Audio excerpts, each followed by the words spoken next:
So in principle, regulation is trying to create good outcomes in terms of competition, in terms of consumer outcomes, prices and quality and so on. But there is a danger, that actually regulation doesn't achieve these. And what happens is that there are side effects, which damage, both consumer outcomes and also maybe damage competition, or probably both at the same time. So, firstly, what we've said, is that what's going to happen is that competition, so regulation, is going to drive up firm costs. You've got to comply with regulations. Now, the impact of that, obviously, is firms are going to respond. And what they could do is they might increase prices.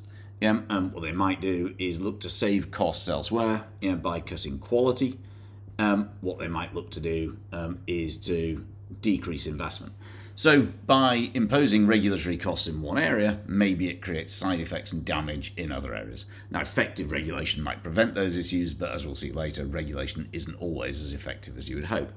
Secondly, there is a danger that actually what regulation does is it decreases the level of contestability in the market. So, regulation costs, they can act as a barrier to entry. So if you take the pharmaceuticals industry, bringing a new drug to market these days, costs literally tens of billions of dollars. Therefore, it's the existing firms with large amounts of retained profits and cash reserves that are the ones that are able to operate. Makes it quite hard to break into that industry. So the danger of excessive regulation, I'm not saying that that's true in the medical sector, but the danger of excessive regulation actually is it makes the industry harder to enter. And a related point is that it can decrease competition because there is a risk that what regulation does is it has a bigger impact on small firms. And the reason is that the large firms already have teams of lawyers that they're paying for other issues. So therefore complying with regulation, putting filings in, writing reports and so on is quite easy for them. Whereas for small firms, then that actually has a disproportionately big effect on their costs, and therefore makes it harder for them to compete with the larger firms in the industry. So on the one hand, we've got side effects that both competition and consumer outcomes are affected in a bad way. It doesn't have to happen, but it could do. The other issue with regulation is that we might get what's called regulatory failure. So something can go wrong. The obvious thing that can go wrong with regulation is simply incompetence. The regulator simply isn't doing a very good job. Now, whether Ofwat is incompetent or not isn't for me to say, but it remains the case that somewhere between 25 and 30% of the water that we collect in the UK is lost through leaking pipes. There have been times in the UK in the summer where we've had drought conditions, and people have been banned from using their hose pipes. And anybody who's lived in the UK would find it surprising that the UK is a drought area. And we know from news recently that there's been a lot of sewage discharged into rivers, and in principle, you would be hoping that Ofwat, the regulator, would be trying to do something about that, which probably they are, but they don't appear to have succeeded. Now, maybe it's an impossible job, or maybe they're not doing a very good job. More sinister is what becomes known as regulatory capture. And what regulatory capture means is that the regulator acts in the interests of the industry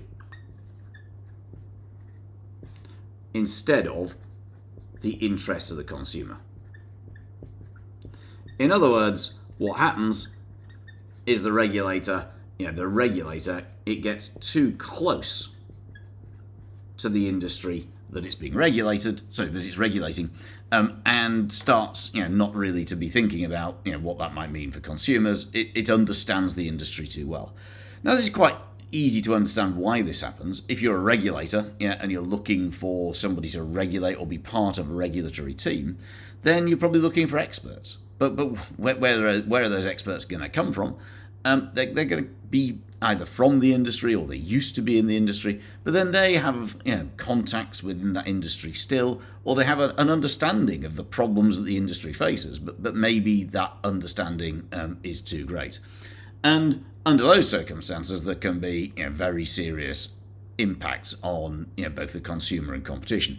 In other words, if the regulator stops effectively doing its job properly because it had become captured by the industry that it's regulated. And there's been some suggestion that in recent years, in the United States, the FAA has come under a lot of criticism for getting too close to the airlines that it's regulating. So the FAA is the Federal Aviation Authority. And a number of reports over the last 20 years have suggested that maybe it understands the industry too well. Back in 2008, a House of Representatives inquiry interviewed a whistleblower, some guy called Bobby Boutros, and what he said was that his supervisors allowed Southwest Airlines to fly planes that had cracks in their fuselage. The fuselage is the bit that kind of holds the plane together, which doesn't sound great. And the House of Representatives says there was a culture of coziness between Boeing, well, the airlines, and between in this case it's the kind of the actual airline operators and the FAA.